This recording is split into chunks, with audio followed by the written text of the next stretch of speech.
여러분 안녕하시죠? 주님의 이름으로 문안을 드립니다. 2021년 1월 31일 주일 예배를 온라인으로 오늘 예배 드립니다.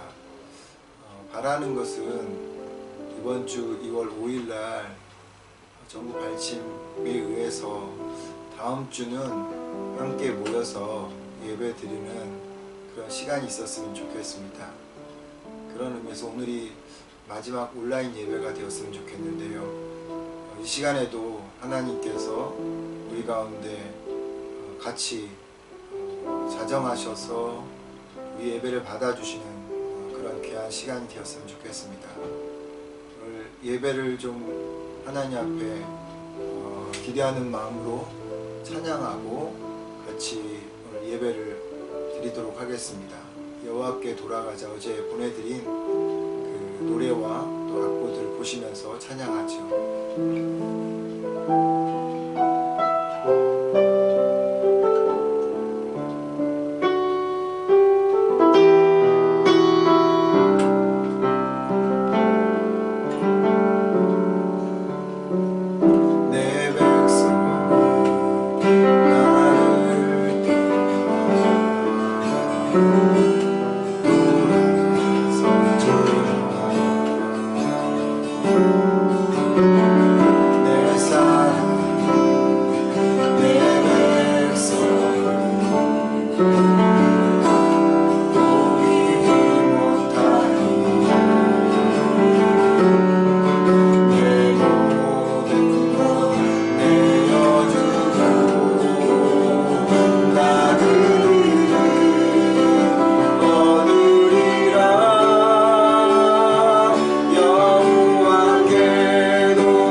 다시 한번 하겠습니다. 여호와께 돌아가자.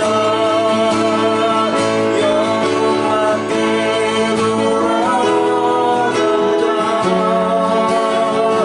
우린 돌아서도 그를 변치 않네. 여호와께 돌아가자.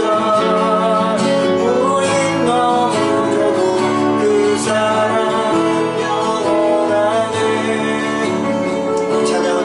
호세아서를 기초해서 만들었지만 오늘 우리가 말씀을 나눌 갈라디아서 그리고 로마서 그리고 성경 66권의 모든 이야기를 담아놓은 그런 찬양이라고 생각합니다. 이 시간 같이 기도하고 또 하나님의 지성소에 나가기 전에 우리 하나님 정말로 내가 주 앞에 나가기 전에 내 안에 있는 하나님 앞에 나가지 못하게 하는 방해물들을 다 치워버리고 하나님 앞에 나갈 수 있는 귀한 시간이 되게 하옵소서. 하나님 정말 주님과 멀어졌던 그 원인들을 우리가 하나님 돌아보고 찾아내고 그래서 하나님 앞에 드림으로 인하여서 하나님과 더 가까워지는 그리고 하나님과의 관계가 회복되어지는 그런 귀한 시간 귀한 예배가 되어줄 수 있도록 우리 같이 기도하면서 오늘 예배 가운데 나가도록 하겠습니다. 주님 아버지 하나님 주님께서 이 시간 아버지 우리를 들어주십시오. 우리의 마음을 열어주시고 성령님 우리의 마음을 비춰주셔서 하나님과 아버지 관계가 멀어졌던 하나님 그러한 어떤 요인들이 있다면 원인들이 있다면 그것을 하나님 발견하게 하여 주시고 비춰주시고 깨닫게 하여 주셔서 하나님 것들을 하나님의 이제 치우는 그런 시간이며 우리가 하나님 앞에 그동안 나가지 못하고 하나님과 가까워지지 못했던 그런 관계가 온전한 관계가 되어질 수 있도록 도와주옵소서.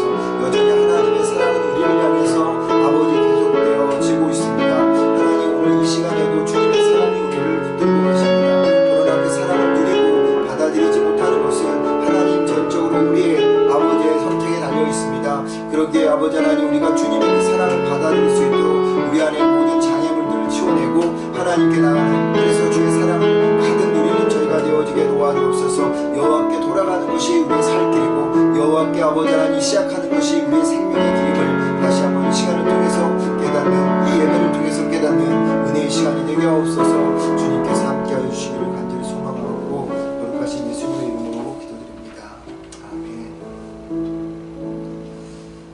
내가 그리스도와 함께 십자가에 못 박혔나니 그런즉 이제는 내가 사는 것이 아니요 오직 내 안에 그리스도께서 사신 것이라. 이제 내가 육체 가운데 사는 것은 나를 사랑하사 나를 위하여 자기 자신을 버리신 하나님의 아들을 믿는 믿음 안에서 사는 것이라. 아멘. 찬송가 1장 부르시겠습니다.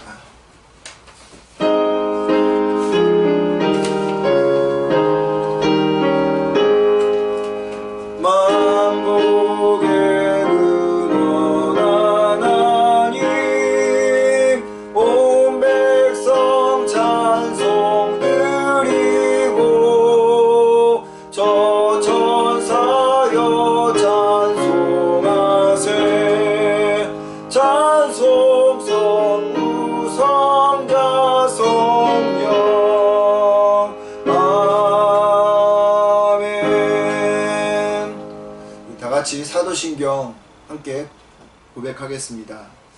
전능하사 천지를 만드신 하나님 아버지를 내가 믿사오며 그 외아들 우리 주 예수 그리스도를 믿사오니 이는 성령으로 잉태하사 동정녀 마리아에게 나시고 본디오 빌라도에게 고난을 받으사 십자가에 못 박혀 죽으시고 장사한 지 사흘 만에 죽은 자 가운데서 다시 살아나시며 하늘에 오르사 전능하신 하나님 우편에 앉아 계시다가 저리로서 산자와 죽은 자를 심판하러 오시리라. 성령을 믿사오며 거룩한 공예와 성도가 서로 교통하는 것과 죄를 사하여 주시는 것과 몸이 다시 사는 것과 영원히 사는 것을 믿사옵나이다. 아멘. 찬송가 288장 예수를 나의 구주 삼고 찬양하겠습니다.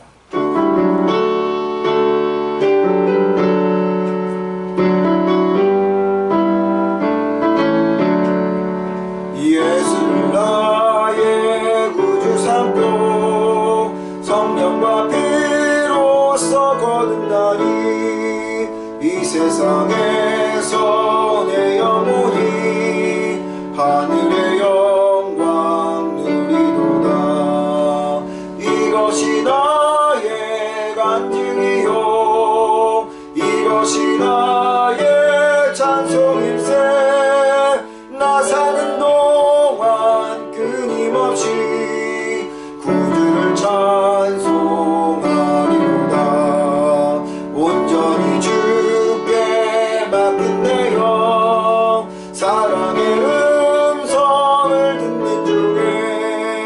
정탐을 왕래하는 것과 하늘의 영광 보리로다. 이것이 나의 간증이요 이것이 나의 찬송일세. 나 사는 동안 끊임없이 구주를 찬송하리로다. 주 안에 기쁜 누림으로 마음의 풍랑이 잔잔하니 세상과 나는 난 곳 없고 구속한 주만 보이도다. 이것이 나의 간증이요 이것이 나의 찬송일세. 나 사는 동안 끊임없이 구주를 찬송하리로다. 아멘. 이 시간 합심하여서 함께 기도하도록 하겠습니다. 여러분의 자신을 위해서, 가정을 위해서, 우리 교회를 위해서, 그리고 우리가 사는 이 밴쿠버 땅 기억하며 기억해 주시고 기도해 주시고요. 또 주변에 아프신 분들 계시지 않습니까? 또 우리 손길이 필요한 분들도 계시고요. 영적으로나 또 마음으로도 깊은 절망감에 있는 이들도 있는데 그들을 위해서 함께 기도하는 시간이 되었으면 좋겠습니다. 그리고 지금 겪고 있는 이 코비드19가 속히 종식이 되어서 우리 모두가 일상으로 복귀가 되어지고 하나님 앞에 자유롭게 예배드릴 수 있는 그러한 시간들이 되었으면 좋겠습니다. 그리고 또 우리 믿는 사람들, 또 교회가, 기독교가 좀 더 이 세상에 하나님의 영광을 드러내는 그러한 바른 정체성을 좀 가질 수 있으면 좋겠다. 그래서 하나님이 원하시는 그런 하나님의 나라가 이 땅에 이루어질 수 있도록 우리들을 통해서, 교회를 통해서 함께 좀 기억하시면서 같이 기도하는 시간 갖도록 하겠습니다. 하나님, 오늘 우리가 이 시간 주님 앞에 함께 예배드릴 수 있게 해주셔서 감사합니다. 온라인 예배지만 아버지 하나님, 켜진 곳에서 함께 하고 아버지 하나님 모아서 예배합니다. 성령님, 하나의 손으로 주옵소서. 한 주간 동안 아버지 하나님 말씀을 전하도록 용서해 주시고 아버지 하나님 이 시간 우리 마음속에 있는 죄의 고민들 다 하나님 이제 풀어버리게 하여 주시고 주님의 주신 평안과 자유를 경험하는 저희가 되게 하옵소서. 무엇보다도 아버지 하나님 우리의 복음이 아버지 변하지 않는 하나님 그것을 붙들고 나가는 진리의 삶을 살아가는 저희 모두가 되어지게 하여 주옵소서. 우리의 가정을 축복하옵소서. 하나님 특별히 우리 사모와 또한 아버지 하나님 저희 가정 가운데 하나님들을 주인 되어 주셔서 건강도 허락하여 주시고 또 주님의 은혜 안에 머물러 있는 우리 가정, 그래서 주님께서 이 새벽부터 새마을까지 아름답게 인도하시는 저희 가정, 또 아버지 우리 교회 속해 있는 모든 가정들이 되어지도록 은혜를 베풀어 주시옵소서.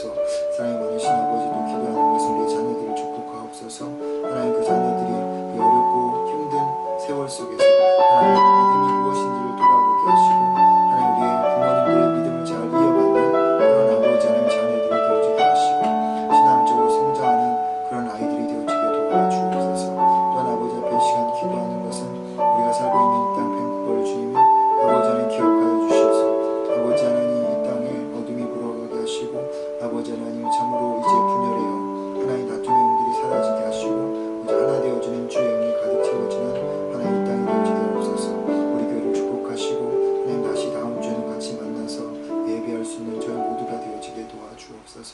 하나님 많으신 아버지 하나님 코비드19가 속히 종식되어지도록 주님께서 인도하여 주셔서 일상으로서의 복귀가 이루어지게 하시고 하나님 우리가 대면하여 함께 예배드릴 수 있는 그날이 속히 오게 하여 주옵소서. 하나님 기독교가, 교회가, 성도가 하나님 앞에서 하나님 정화되어지고 깨끗해지고 하나님 새롭게 되어지는 시간들이 되어지도록 은혜를 허락하여 주옵소서. 주께서 함께 해주시기 원하고 있습니다. 하나님, 이 시간 주의 이름으로 기도합니다. 오늘 하나님 앞에 예배드리는 당신의 자녀들을 축복하시고, 몸은 떨어져 있지만 하나님, 이 시간 우리의 마음을 하나로 묶어 주어서 한 마음으로 아버지 한 영으로 주님께 예배드리는 귀한 시간 되어 서로의 깊은 사랑을 나눌 수 있는 은혜의 시간이 되게 없어서 각 가정을 주님 축복하시고 자녀들을 은혜 가운데 붙들어 주셔서 이 어렵고 힘든 시기 속에서 하나님, 우리의 자녀들이 우리의 믿음이 파손되어지지 않게 하시고 하나님이 원하시는 하나님 믿음 가운데 서 있는 그런 저희들이 되게 하옵소서. 세상 가치에 아버지 하나님 요동하거나 흔들리지 않게 하시고 하나님, 우리가 정말로 믿음의 줏대가 없어서 아버지 흔들리는 자들이 되지 않도록 하나님께서 역사하여 주시기를 간절히 소망합니다. 아픈 자들이 있습니다. 영적으로 마음으로 좌절하고 절망하는 자들이 있습니다. 치유의 손길로 그들에게 함께 하셔서 아픈 몸들을 다 치유하여 주시옵소서. 살아계신 하나님이 여호와 라파 하나님께서 그들의 하나님 되어 주시고 아버지 그들의 마음과 영혼을 아버지 위로하시고 회복하게 하여 주셔서 하나님, 다시금 건강한 영과 육으로 살아가도록 주님 은혜를 베풀어 주옵소서. 우리 교회를 주님께서 축복하셔서 아버지 하나님께서 세우신 목적 따라 앞으로의 삶도 앞으로의 아버지 가는 길도 하나님, 우리의 교회가 온전히 그 길을 하나님 올곧게 갈 수 있도록 도와주시고 다음 주에 같이 모일 수 있는 은혜도 우리에게 허락하여 주옵소서. 속기 코로나19가 하나님 종식되어져서 아버지 하나님, 우리의 모든 삶이 일상으로 돌아올 수 있게 하시고 무엇보다도 이 시간을 통해서 하나님, 우리가 배운 것들을 절대 잊지 말게 하옵소서.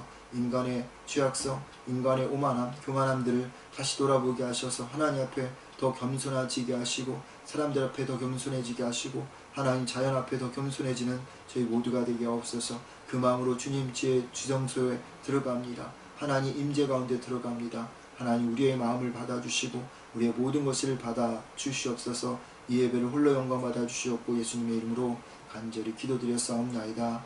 아멘. 하나님 말씀입니다. 갈라디아서 2장 11절로부터 21절까지 말씀 보겠습니다.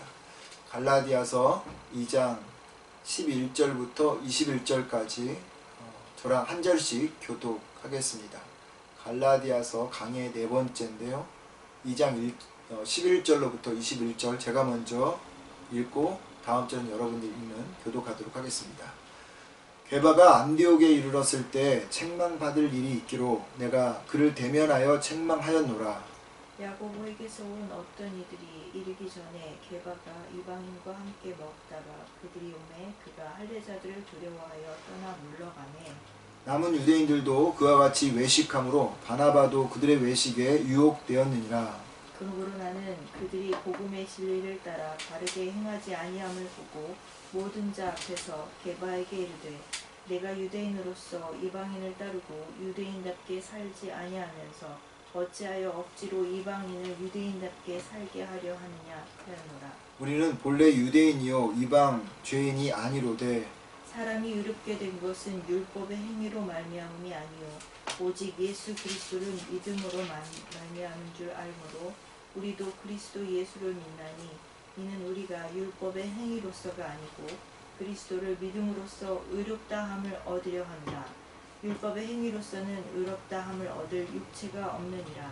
만일 우리가 그리스도 안에서 의롭게 되려 하다가 죄인으로 드러나면 그리스도께서 죄를 짓게 하는 자가 결코 하는 자냐 결코 그럴 수 없느니라. 만일 내가 헐었던 것을 다시 세우면 내가 나를 범법한 자로 만드는 것이다.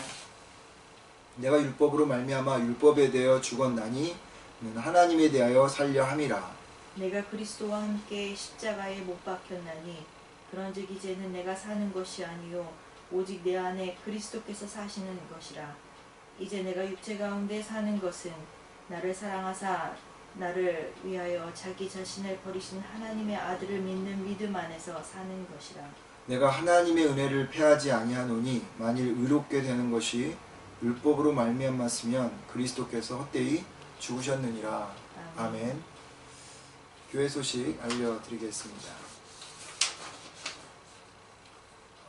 오늘 주님의 날 함께 예배드리는 모든 분들을 주님의 이름으로 축복하고 또 뵙지는 못하지만 인사를 전합니다. 우리 식구들에게도 보이지 않지만 우리 교회 식구들에게도 한번 인사하는 시간 가져보았으면 좋겠습니다. 잘들 지내고 계시죠? 네.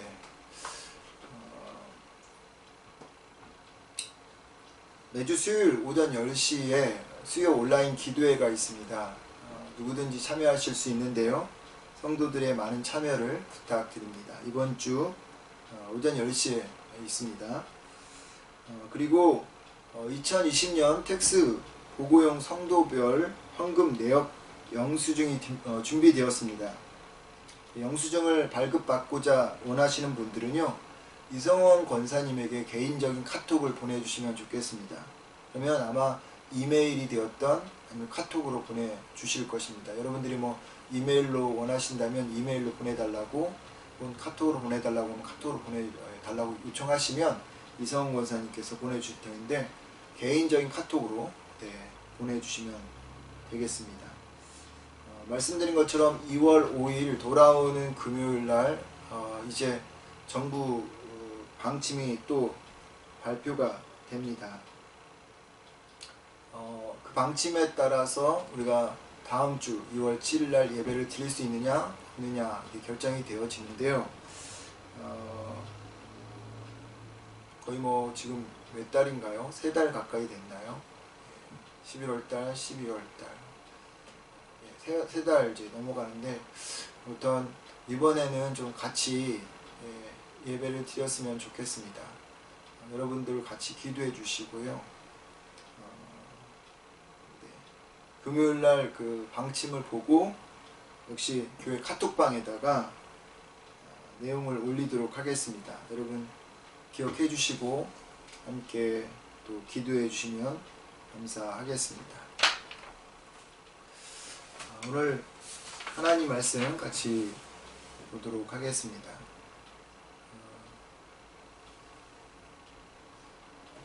갈라디아서 강의 네 번째로 2장 11절로부터 21절 말씀을 기초로 해서 이신칭의 라는 말씀 제목으로 함께 여러분들과 나누도록 하겠습니다. 오늘은 좀 중요한 말씀이기에 집중해 주시면 좋을 것 같고요. 또 어렵기 때문에 바라는 것은요, 어려우시면 다시 한번 들으셨으면 좋겠습니다. 왜냐하면 너무 중요한 기독교의 핵심을 이야기하는 거기 때문입니다. 이게 잘 여러분 마음속에 새겨져야 신앙생활이 굳건해질 수 있거든요. 그래서 집중해서 들으시고 혹시라도 이해가 안 되시면 다시 한번 들으셔서 확실하게 이 부분을 여러분의 마음속에 새기고 넘어가셨으면 좋겠습니다. 복음은요, 인간을 얽매는 그 문화적인 장벽이라든지 정서적인 장벽을 부수고 새로운 삶을 살게 한다고 말씀을 드렸습니다. 그래서 복음이 들어가는 곳에는 언제나 자유와 그리고 해방이 선포되어지죠. 일어납니다. 이는 복음의 주체셨던 예수님의 첫 선포에서도 나온다고 말씀을 드렸습니다. 주의 성령이 내게 임하셨으니 이는 가난한 자에게 복음을 전하게 하시려고 내게 기름을 부으시고 나를 보내사 포로된 자에게 자유를, 눈먼 자에게 다시 보게 함을 전파하며 눌린 자를 자유롭게 하고 주의 은혜의 해를 전파하게 하려 함이라 라고 누가복음 4장 18절과 19절에서 복음의 주체이신 예수님께서 말씀하십니다.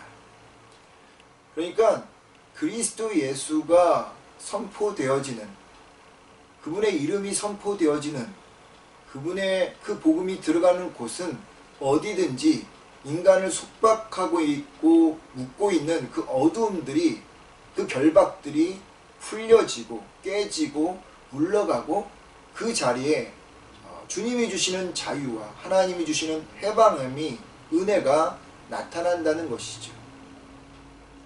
오늘은 이 복음이 가져다 주는 자유가 없었을 때 나타나는 현상은 무엇이고, 또 이 기독교의 핵심 사상인 이신칭의가 무엇이고, 그리고 성화는 또 무엇인지에 대해서 말씀을 살펴보도록 하겠습니다. 바울이 2년 동안 복음을 전하고 교회를 세운 갈라디아 지역 교회들에게 지난주에 말씀드렸던 것처럼 그리스도인 척하는 스파이들, 즉 거짓 교사들이 들어왔습니다. 그리고 그들은 구원은 믿음과 더불어 할례와 같은 율법을 행해야지만 얻는다고 말했습니다. 그러니까 이제 막 신앙생활을 시작하는 초신자들은 바울의 이야기와 이 사람의 이야기가 상반되기 때문에 흔들리기 시작한 거죠. 그런데 이 갈라디아 지역 교회에 들어온 이 거짓 교사들이 누구였느냐 하면 11절에 보면 12절이죠. 야고보에게서 온 어떤 이들이라고 되어 있습니다. 야고보에게서 온 사람들이라는 거죠. 그럼 이 사람들이 누구였느냐? 사도행전 15장 9장부터 15장까지 이 이야기 같이 겹쳐진다고 말씀드렸죠. 사도행전 15장 1절에 보면 너희가 모세의 율법대로 할례를 받지 않으면 능히 구원을 받을 수 없다 라고 말한 사람들이고, 이 사람들이 이 안디옥 교회 성도들의 믿음을 흔들어 놓았다 라고 이야기합니다. 그리고 이 사람들이 갈라디아 지역으로 다시 가서 그곳 교회들을 돌아다니면서 역시나 그들이 바울에게 들었던 그 믿음을 혼란시키는 일을 하게 한 거죠. 안디옥 교회에 와서 교회를 어렵게 만들고, 그리고 다시 갈라디아 지역으로 가서 초신자들의 믿음을 혼란시켰던 이러한 일련의 사건들을 바울이 들었습니다. 그래서 바울이 불과 같이 화가 났습니다. 거짓 교사들이 전한 그 변질된 복음, 그것도 화가 났지만 그들을 보낸 사람들이 예수님의 제자였던, 더군다나 수제자였던 야고보였다고 생각했기 때문이에요. 야고보가 누구죠? 야고보, 베드로, 요한은 예수님께서 아주 특별하게 선택해서 어떤 특정한 사건일 때 데리고 다녔던 세 사람 중에 한 명이었습니다. 그리고 교회 수장이었어요. 예루살렘 교회. 그런 야고보에게서 그들이 보내졌다면, 그리고 그 야고보에게 들은 이야기, 율법을 행하여 가르친다 라고 그 거짓된 말씀을 가르치는 사람들이 야고보에게서 들어서 그것을 안디옥 교회에게 전하고 갈라디아 교회에게 전한다고, 그것이 옳은 일이라면 야고보는 예수님의 말씀을 완벽하게 무너뜨리는 반역의 일을 행하고 있는 것이기 때문이었습니다.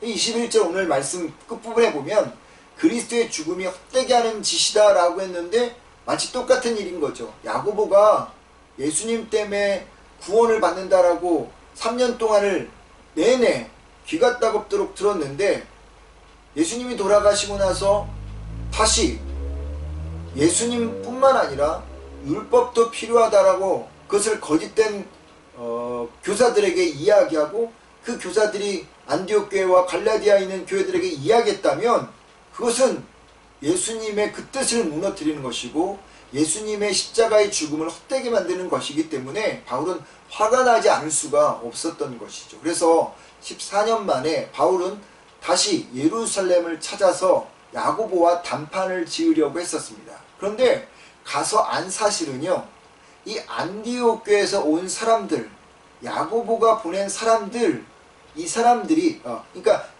야고보가 보낸 사람들이 안디옥 교회에 왔다고 하는 이 사람들이 야고보가 보낸 사람이 아니었다는 거예요. 사도행전 15장 5절의 말씀을 보면 이 사람들은 바리새인들이었다가 예수님을 믿은 후에 율법을 버리지 않고 오히려 율법을 여전히 강조했던 사람들의 그룹들이었어요. 야고보와 다른 그룹들인 거죠. 그런데 그 사람들이 그것에 열심을 내다가 야고보의 15장 24절 말씀에 보면은 야고보의 허락도 없이 안디옥에 내려가서 마치 자기들이 예루살렘 교회가 보낸 대표적인 사람, 대표하는 사람이다는 것처럼 행동했다고 하는 것입니다. 그러니까 야고보가 보내지 않았다는 거죠. 그 이야기가 우리가 지난주에 잠깐 했던 이야기고요. 그 사건을 바탕으로 해서 오늘의 이야기가 전개되어지는데, 오늘의 이야기는 바울이 예루살렘에 올라가기 전 안디옥 거짓 교사들이 와서 분란을 일으켰던 그 장면입니다. 예루살렘에는 이 거짓 교사들이 오기 전에요, 베드로가 안디옥 교회에 와 있었습니다. 베드로는 그 안디옥 교회 성도들이었던 이방인 성도들과 자유롭게 식사 교제를 했었습니다. 그런데 어느 날 갑자기 이 거짓 교사들이 식사하는 자리에 나타난 거예요. 베드로는 그들을 보자마자 두려워했고 황급히 그 식사 자리를 피해버렸습니다. 이방인 그리스도인들만 남기고요. 그런데 거기에 누가 또 있었었냐면 다른 유대인 그리스도인들도 있었고, 그리고 이 바울의 동역자인 바나바도 같이 있었는데, 베드로의 그 행동들을 이 유대인 그리스도인들도 바나바도 보면서 그들도 어찌할 바를 몰라서 베드로와 같은 행동을 했습니다. 외식을 한 거죠. 그렇다면 베드로가 왜 이런 행동을 했을까요? 예수님이 오심으로 율법의 기한이 만료됐잖아요. 익스파일 되었어요. 근데 더 이상 율법은 필요가 없어요. 왜요? 예수님이 오셨기 때문에. 예수님께서 3년 동안 이것을 계속 가르쳐 주었단 말이죠. 그런데 제자들은 그것을 깨닫지 못했어요. 그 깨닫지 못한 것을 하나님은 사도행전 10장의 환상을 통해서 가르쳐 준 것입니다. 사도행전 10장의 이야기가 뭐죠? 고넬료의 그 집에 가서 세례 주는 이야기예요. 베드로가 환상을 봅니다. 하늘에서 보자기로 여러 음식들이 내려오는데 거기에 유대인들이 먹지 못하는 음식들이 있었어요. 하나님께서 먹으라고 이야기해요. 그러니까 베드로가 아니 이것은 정결하지 못하는데 제가 어떻게 먹습니까? 막 하나님과 옥신각신합니다. 그러면서 하나님께서 내가 먹으라는데 네가 무슨 그렇게 좀 과격하게 말이 많냐? 라고 이야기했죠. 그래서 베드로는 그 하나님의 말씀을 듣고 이제 너에게 사람이 올 텐데 그 사람을 쫓아가라 라고 해서 보니까 이 가이사랴 고넬료라는 사람의 집에서 온 사람들입니다. 그들을 따라서 이제 가게 된 거죠. 고넬료는 이탈리아 군사였습니다. 그러니까 이방인이었죠. 그런데 그 집에 하나님께서 역사하셔서 이방인들에게도 성령이 임한다는 것을 보았고요. 그래서 세례도 주었습니다. 그러니까 그리스도 안에 있으면 그 유대인이든 이방인이든 아무도 부정하지 않다는 것을 베드로가 안 것이죠. 이후에 베드로는요 예루살렘으로 돌아왔습니다. 근데 이 사건을 누가 알고 있었었냐면 예루살렘에 그 아까 말씀드렸던 바리새인들 중에 예수님을 믿었던 그러나 율법을 버리지 않고 강조하고 있었던 이 사람들, 성경은 여기서 할례자라고 이야기하는데 이 할례자들이 이 베드로의 행동을 비난합니다. 막 비난해요. 어떻게 네가 정결 예법을 따르지 않고 율법에 나와 있는 정결 예법을 따르지 않고 이방인과 같이 식사할 수 있느냐? 네가 그러고도 하나님의 자녀냐라고 막 이렇게 신랄하게 비판한 거죠. 공식 석상에서 그렇게 비판을 당하니까 베드로는 고넬료의 집에 있었던 일들을 상세하게 이야기합니다. 하나님이 환상 가운데 역사한 일들도 상세하게 설명하고 그들의 비판에 대해서 이제 진화시켜 나가요. 하지만 여전히 불씨가 있었어요. 그게 완전히 해결된 건 아니에요. 더군다나 중요한 것은 베드로의 마음에도 여전히 율법을 지키지 않으며 이방인과 교제하는 것은 위법이라고 하는 사실이 그 마음속에 남아 있었다고 하는 겁니다. 하나님이 가라 해서 갔지만 그리스도 예수로 주어진 복음의 자유가 이방인과의 연합과 하나됨을 이루는 것보다 율법의 정결법에 의한 유대교의 전통과 문화가 베드로에겐 더 중요했던 것이죠. 그럴 수 있어요. 왜냐하면 이건 2000년 가까이 계속 그들의 거의 삶이 되어버렸기 때문이죠. 삶이죠. 그거를 여러분 이제 예수님과의 3년 그리고 하나님께 보아주었던 그 환상, 그것을 보고 베드로가 완전히 뒤바뀌지 못했다는 거예요. 그런 트라우마가 있었어요.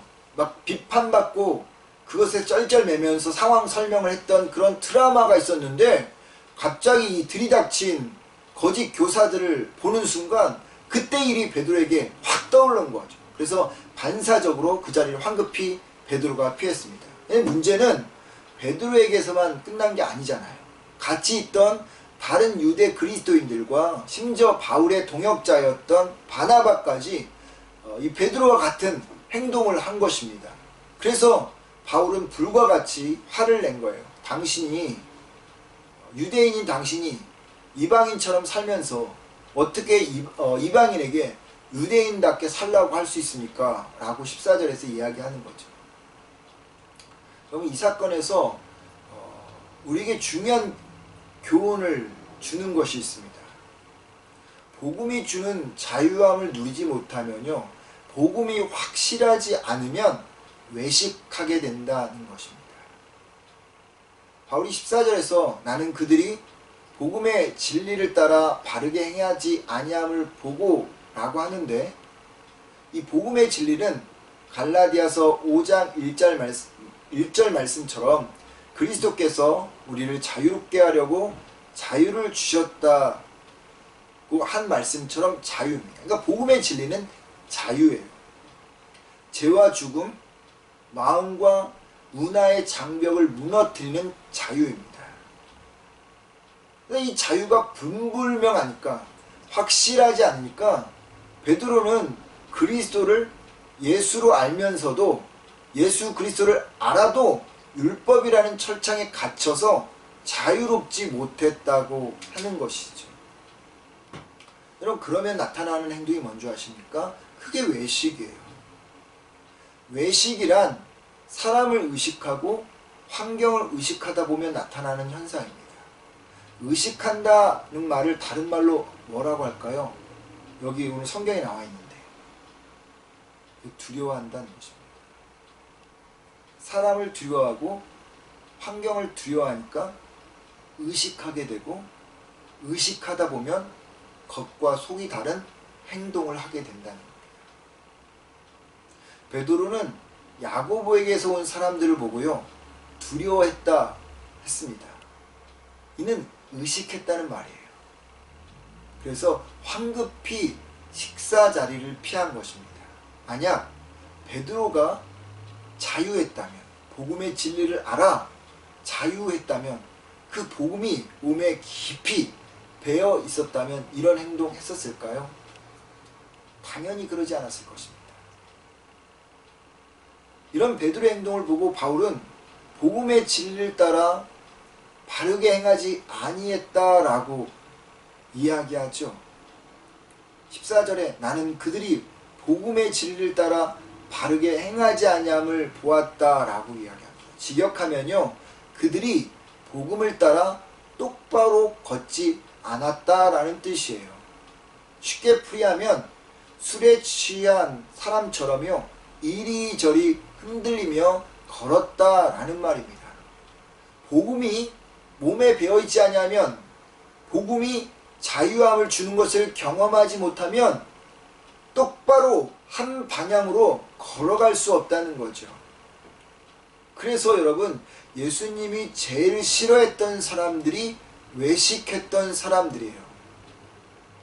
다는 그렇지 않았지만 많은 경우 보통 겉과 속이 일치하지 않아서 한 방향으로 똑바로 걷지 않았던 이 외식하는 사람들, 그들이 누구예요? 바리새인들과 서기관들이었어요. 예수님께서 마태복음 23장 27절에서 이렇게 이야기하잖아요. 화 있을진저 외식하는 서기관들과 바리새인이여, 회칠한 무덤 같으니 겉으로는 아름답게 보이나 그 안에는 죽은 사람을 내 뼈와 모든 더러운 것들이 가득하도다. 겉과 속이 다른 한 방향이 아닌 흔들리면서 걸어가는 사람들이 바리새인들이었고 서기관들이었어요. 그 모습을 누가 지금 보여주고 있는 거예요? 베드로가 보여주고 있는 거예요. 그래서 바울은 불과 같이 화가 난 것입니다. 복음을 가졌다고 하는 사람이, 복음을 안다고 하는 사람이, 3년 동안 예수 그리스도를 따랐다고 하는 사람이 어찌 흔들거리며 한 방향도 아닌 이리저리 흔들리며 나가고 있느냐? 왜 외식하느냐? 왜 사람의 평가, 시선을 두려워하느냐? 왜 의식하느냐? 그러면서 바울은 베드로를 책망한 것입니다. 예수님이 왜 외식하는 사람들을 싫어했을까요? 이 외식의 뿌리가 율법이기 때문입니다. 율법은요, 심리적으로 적극적일 때는 자신은 다른 사람과 다르다라는 교만함을 유발시켜요. 소극적일 때는요, 사람을 두려워하여 자기도 모르는 사이에 의식하면서 사람을 떠받들고 그 사람을 우상으로 만드는 경우가 있습니다. 여러분들이 잘 생각해 보세요. 내가 불편해하는 사람, 내가 의식하고 무서워하는 사람, 그 사람한테 잘 보이려고 여러분 그 사람에 대해서 어느 순간 우상으로 만드는 경우가 있다는 겁니다. 또 율법이라는 것은요, 사회적으로 사람과의 관계를 갈등으로 만들어놔요. 배타적인 상황으로 만들어 놔서 사람과 연합하지 못하게 합니다. 예를 들면 교회 안에서 정치적인 성향이 극과 극인 그리스도인들은 서로를 불쾌하게 생각합니다. 재능이 뛰어난 그리스도인들은 평범해 보이는 사람들이 교회에서 자기와 함께 똑같은 그러한 대등한 취급을 받는 것에 대해서 못마땅하게 여기기도 합니다. 사교성이 뛰어난 그리스도인은 관계가 서투르거나 겉도는 사람들에 대해서 아주 불편해 하기도 하죠. 그러면서요, 교회 안에서는 그들과 함께 합니다. 그러나 함께 할 마음이 없어요. 친구가 되거나 교제하거나 삶과 가정과 재물을 나눌 마음도 없어요. 그냥 형식적으로, 속은 그렇지 않으면서 형식적으로 그냥 관계만 유지하는 거예요. 이런 배타적인 갈등을 만들어내는 것입니다. 이처럼 율법이라는 것은 심리적으로 문제를 일으키기도 하고, 그리고 관계에서 배타적인 갈등을 만들어내기 때문에 사람을 외식하게 만들기 때문에 결국 그 사람을 망가뜨리는 것이죠. 이처럼 복음이 주는 자유가 없거나 불분명하면요, 율법적인 사람이 되고요, 그런 태도는 사람과의 갈등을 일으켜서 외식하는 그러한 사람으로 만들기 때문에 예수님이 정말 그래서 싫어했던 거죠. 예수님은요, 자유 그 자체였습니다. 여러분이 잘 아는 말씀인데요, 요한복음 8장 32절 어떤 말씀일까요? 진리를 알지니 진리가 너희를 자유케 하리라. 그 진리가 누굽니까? 예수님이죠. 근데 그 진리가 누구를 자유케 한다고요? 모든 이들을 자유케 한다고 하는 겁니다. 예수님만이 인간을 자유케 하는 유일한 존재입니다. 복음을 소유한 사람은요, 진리를 소유한 사람은 그래서 자유하기 때문에 사람들의 평가와 시선을 의식하지 않죠. 그랬기에 예수님도요, 사람들 의식하지 않고 사람들의 평가에 관심 없고, 그래서 누구들과 지낸 거죠? 죄인들과 세리들과 자유롭게 교제한 것입니다. 왜요? 예수님은 자유였기 때문에. 이 복음이 주는 자유함을 모르면요, 복음이 몸에 배어있지 않으면요, 다른 사람들에게도 피해를 줍니다. 목사가 됐던, 장로가 되었던, 권사가 되었던, 집사가 됐던, 평신도가 되었던 누구든지 복음이 주는 자유함을 모르면 그 문제가 자신에게만 끝나는 것이 아니라 100% 다른 사람들에게 반드시 피해를 주게 되어 있다라고 하는 것입니다.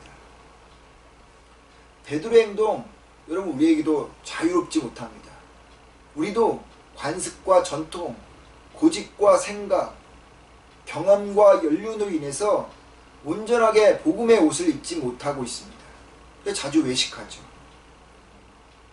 바라기는요, 복음의 자유를 경험하고 복음이 온몸에 배어 있어서 사람이 되었던 환경이 되었던 그것의 시선과 평가를 의식하지도 말고 두려워하지도 말고 외식하지도 마시기 바랍니다. 그런 여러분들의 모습을 보고 누군가가 복음의 자유를 통해 그 영이 살아나는 그 일이 일어나기를 주의 이름으로 축원을 드립니다.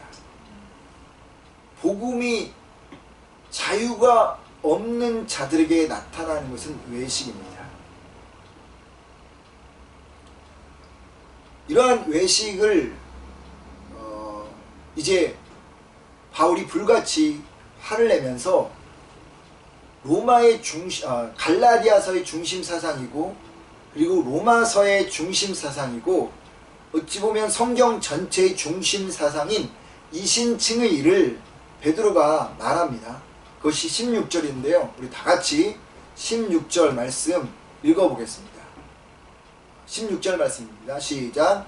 사람이 의롭게 되는 것은 율법의 행위로 말미암음이 아니요 오직 예수 그리스도를 믿음으로 말미암은 줄 알므로 우리도 그리스도 예수를 믿나니 이는 우리가 율법의 행위로서가 아니고 그리스도를 믿음으로써 의롭다함을 얻으려 함이라. 율법의 행위로서는 의롭다함을 얻을 육체가 없느니라.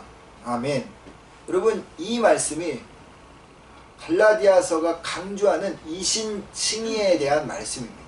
이신칭의 들어보신 분도 계시고 처음 들어보신 분도 계실 텐데요. 이신칭의가 한문인데 써이, 믿을 신, 일컬을 칭, 오를 의입니다. 이걸 합치면 믿음으로써 의롭게 칭해진다 라는 말입니다. 이신칭의는 믿음으로써 의롭게 일컬어진다 라는 말인데 예수님을 믿음으로 우리가 의롭게 된다 라는 뜻이에요. 유대인들은요, 율법을 행함으로 의롭게 된다 생각했습니다. 그래서 바울도요, 율법을 열심히 지켰어요. 여러분, 10계명 10가지 계명도 우리가 다 지키지 못하는데 그들이 가지고 있는 613개 율법을 다 지킬 수 있겠습니까? 불가능하죠. 100% 불가능합니다. 바울이 지켜보다 보니까 이걸 깨달은 거예요. 16절을 여러분 유진 피터슨의 메시지 성경으로 제가 읽어볼게요. 우리는 율법을 지킴으로써 올바른 관계가 되는 것이 아니라 오직 예수 그리스도를 직접 믿음으로써 하나님과 올바른 관계가 되는 것임을 잘 알고 있습니다. 어떻게 합니까? 우리가 그것을 시험해 보았기 때문입니다. 우리가 죽도록 해봤다는 거예요. 우리는 이 세상에서 가장 훌륭한 율법 체제를 가지고 있습니다. 완벽하고 빈틈없는 그 율법, 그것 최고의 훌륭한 율법 체제를 가지고 있습니다. 그러나 우리는 누구도 자기의 개선을 통해서 하나님을 기쁘게 해드릴 수 없음을 깨닫고 예수를 메시아로 믿었습니다. 노력하고 노력해봤는데 이 율법, 완벽한 율법을 다 지킬 수가 없어서 하나님을 기쁘게 해줄 수 없었다는 거예요. 그래서 예수님을 메시아로 믿었다는 거죠. 자기의 힘으로 선한 사람이 되려고 애쓰기보다는 메시아를 믿음으로 하나님과 올바른 관계에 들어가게 되었습니다. 유진 피터슨의 말씀이에요. 16절 말씀이에요. 바울은 완벽하고 빈틈이 없고 허점이 없는 율법을 지켜보려고 노력을 해봤어요. 근데 불가능했어요. 하나님을 기쁘게 해드릴 수가 없었어요. 그리고 결국 선언합니다. 하나님을 기쁘게 해드리는 것은 율법을 지켜서가 아니라 메시아인 그리스도 예수를 믿는 그때라고 말입니다. 여러분, 이 유진 피터 아마 16절 말씀을 여러분이 읽으시면서도 캐치하신 분 계시겠지만 제가 쉽게 풀어놓은 유진 피터슨의 이 이야기를 들으면서 깨달은 분이 있을 텐데요. 아주 중요한 진리가 여기 나와 있어요. 의롭게 되어진다. 예수님을 믿어서 우리가 의롭게 되어진다 라고 되어 있는 이 말이, 의롭게 된다는 말이, 의인이 된다는 말이 여러분 어떤 상태를 말하는 건가요? 의인이 된다, 의롭게 된다는 것은 어떤 상태를 말하는 것이, 즉 성경에서 말하는 정결한 상태를 말하는 것이 아니라는 거예요. 정확하게 들으세요. 의인이 된다는 것은, 의롭게 된다는 것은 어떤 상태, 즉 흠도 없고 점도 없는 완벽한 정결의 상태가 아니라는 거예요. 의인이 된다는 것은 하나님과 올바른 관계가 되어진다는 것입니다. 의인이 된다는 것은 관계의 회복을 말하는 것이지, 흠도 없고 점도 없는 어떤 정결한 상태를 말하는 것이 아니라는 거죠. 예수님을 믿음으로써 더 이상 죄를 짓지 않는 완벽한 성자가 되는 것이 아니라, 죄로 인해서 끊겼던 하나님과 나와의 관계가 회복되어진다, 이것이 의롭게 되어진다는 말이에요. 그래서 유진 피터슨이 하나님과 올바른 관계라고 표현한 거예요. 정확합니다. 의인이 된다는 것은, 여러분 똑똑히 알아주세요. 예수를 믿어서 성자가 된다는 것이 아니에요.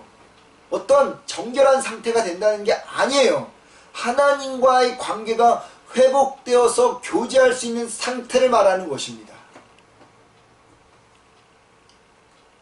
이 진리가 정확하게 마음속에 있어야 시험에 들지 않아요. 여러분, 시험에 든 사람들은 왜 시험에 든 줄 아세요? 그리스도인들은 성자라고 생각합니다. 죄와 관련이 없는 성자가 된다고 생각해요. 그래서 교회를 다니는 사람들이 잘못하면, 죄를 지으면 어떻게 하나님을 믿는 사람이 그럴 수 있느냐고, 어떻게 목사가 그럴 수가 있고, 어떻게 장로가 그럴 수가 있고, 어떻게 권사가, 어떻게 집사가, 어떻게 교회 다니는 사람이 그럴 수 있냐고 공격하죠. 그런데 그럴 수가 있어요. 왜요? 그리스도 예수를 믿어서 하나님의 관계가 회복된 것이지 성자가 된 것이 아니기 때문입니다.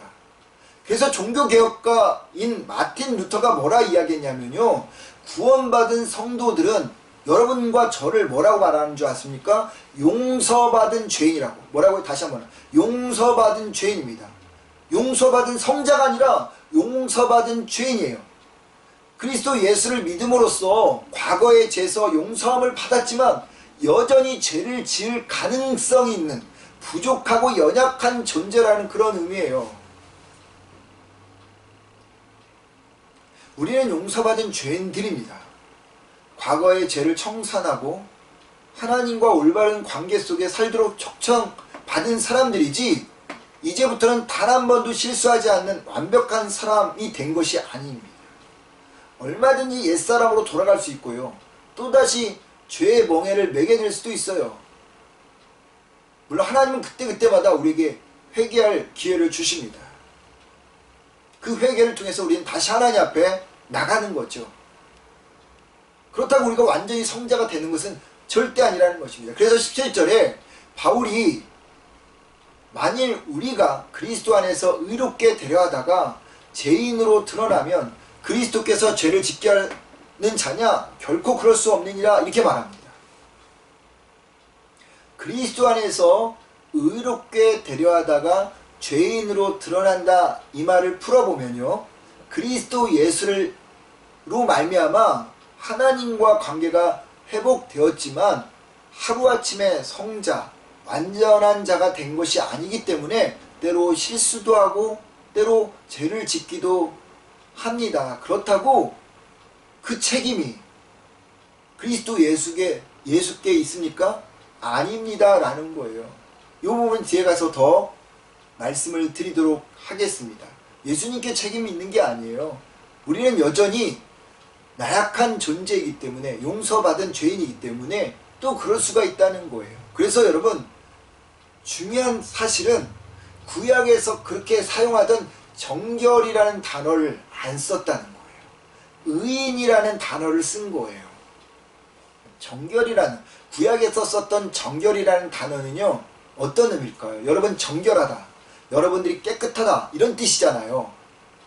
제 생각과 습관이 없어졌다는 그런 뜻이잖아요. 그 말은 우리가 100% 흠없고 점없다, 정결하다. 그래서 여러분, 흠없고 점없는 양을 드리잖아요. 깨끗한 양을 드리잖아요. 그런 것처럼 우리가 정결해졌다라는 말은 죄의 습관, 생각 없어졌다는 것인데 그 단어를 쓰고 있지 않다는 거예요. 우리를 성자로 만들어 주셨지 않았다는 거예요. 의인이라는 단어를 썼어요. 여러분, 이 의인이라는 단어는 신약에서 쓰이는 단어인데 이건 법적 용어예요. 죄가 있음에도 불구하고 그리스도 안에 있으면 죄를 판결받지 않는다 라는 뜻이에요. 비록 우리가 죄인이지만 하나님은 판사가 되어서 예수님을 구세주로 믿는 사람들에게는 죄가 없다 선포하는 거죠. 누구에게요? 사단에게, 세상에게 선포하는 것입니다. 의로워졌기 때문에 하나님께서 우리에게 구원을 주시는 것이 아니라, 정결해졌기 때문에 우리에게 하나님께서 구원을 주신 것이 아니라 하나님이 구원해 주었기 때문에 우리는 의롭게 되어진 것이고 우리를 구원받은 것이라, 이것이 바울이 말하는 거예요. 이것이 여러분 이신칭이라는 겁니다. 여러분들이 의로워져서 흠이 없어서 점이 없어서 여러분 완벽해서 성자가 되어서 하나님께 받아들여진 것이 아니라고 하는 것입니다. 하나님께서 그냥 예수님을 믿기라 하면 너는 이제부터 죄가 없다 선포하신 거예요. 그래서 관계가 하나님과 회복되어진 것이라는 겁니다. 이신칭의 사상은요, 우리가 무엇을 해서 하나님과 관계가 회복된 것이 아니에요. 착하고 선한 일, 의롭고 정의로운 일, 완벽한 됨됨이를 가짐으로써 하나님이 구원해 주신 것이 아니라는 거예요. 십자가에 죽으신 예수님을 믿어서 하나님과의 관계가 회복된 것이고, 그래서 구원을 주신 것입니다. 물론 실수하여서 죄를 지을 수 있죠. 용서받은 죄인이기 때문입니다. 하지만 그러다가 다시 주 예수 그리스도의 이름으로 회개하면 하나님은 우리의 죄를 다시 용서해 주시는 거예요. 여러분, 이것을 알면 두 가지의 마음이 나오죠. 첫 번째, 나의 나된 것은 오직 하나님의 은혜라고 감사할 수밖에 없는 거예요. 왜요? 나 같은 사람을 하나님께서 구원해 주셨기 때문에요.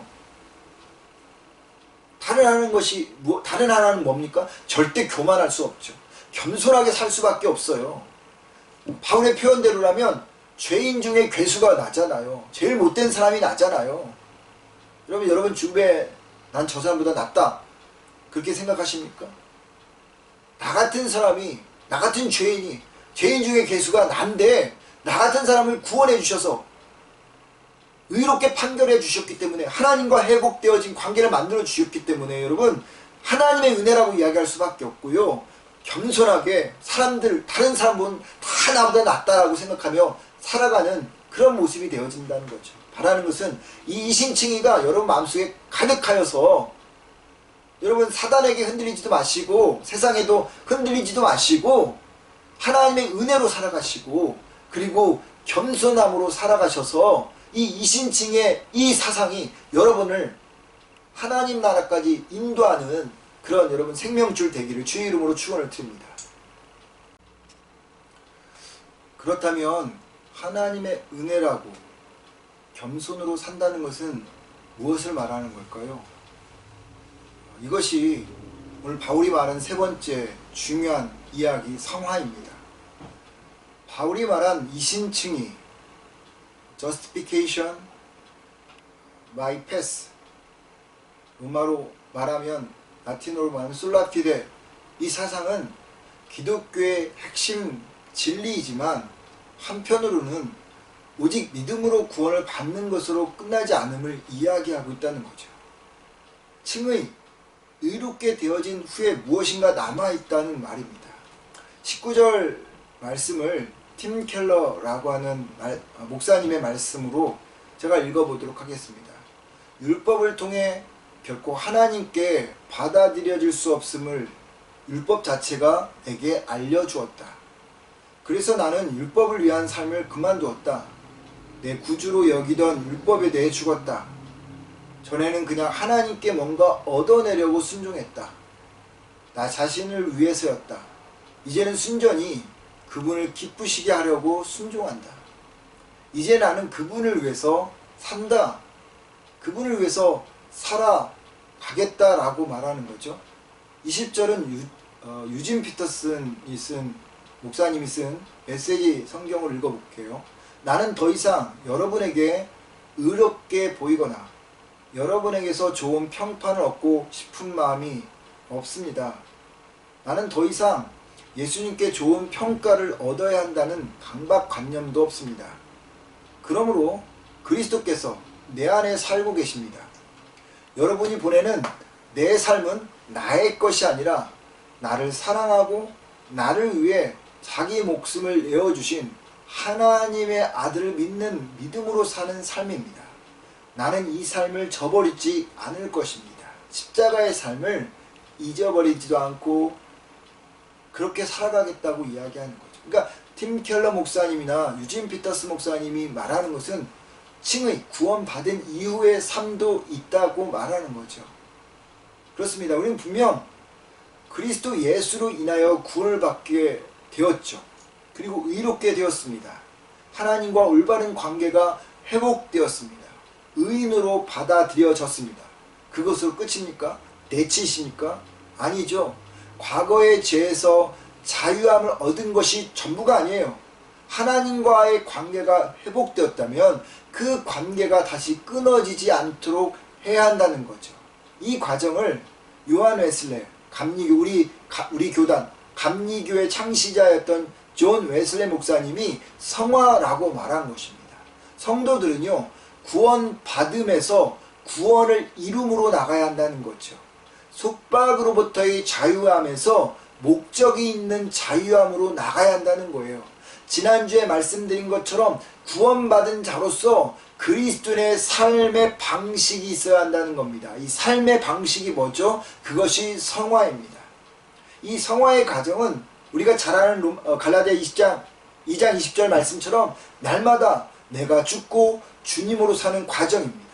날마다 자아와 자존심이 죽고 내 영향력이 죽고 내 위치와 내 이름도 죽는 과정입니다. 그래서 오직 구속한 주만 보여지는, 찬송가 288장에 나와 있는 말씀처럼 오직 구속한 주만 보여지는 과정인 거죠.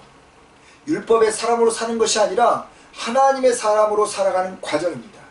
구원은 받았지만 아직도 사람들에게 의롭게 보이고 싶고 좋은 평가를 얻고 싶은 욕심이 있다면 그건 아직도 내가 꿈틀거리고 살아있다는 증거죠. 구원받은 자라면 성화를 이루어 가야 합니다. 하지만 우리는 용서받은 죄인이기 때문에 여전히 약하죠. 언제든지 죄로 돌아갈 수 있습니다. 그래서 하나님의 은혜가 필요한 거죠. 성령님의 도우심이 필요합니다. 성화를 이루어 가도록 우리는 하나님의 은혜를 구하고 성령님의 도우심을 구해야 합니다. 바라기는 복음의 자유를 경험하고 복음에 몸이 배어있고 오직 하나님의 은혜로 날마다 내가 죽고 예수로만 살아가는 자들이 되어서 율법의 사람이 아닌 하나님의 사람으로 사는 자들이 되기를, 또 여러분들로 인하여서 다른 이들을 살려내는 놀라운 역사가 이 한 주간 여러분과 제가 또 우리들의 삶 속에 일어나기를 그리스도 예수의 이름으로 축원을 드립니다. 기도하겠습니다. 사랑이 많으신 아버지 하나님,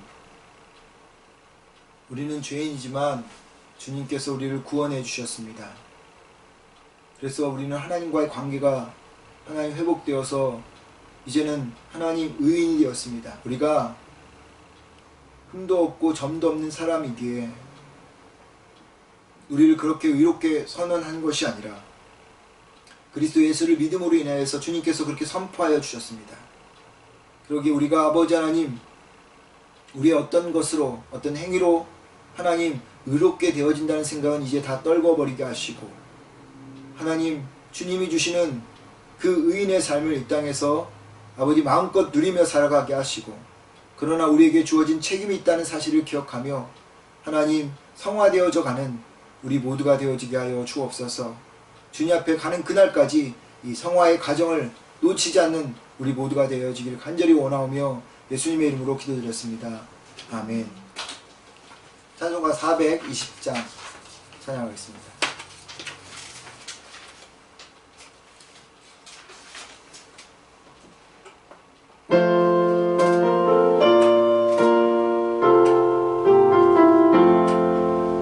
너 성결케 위에 늘 기도하며 너 주 안에 있어 늘 성경 보고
기도하겠습니다.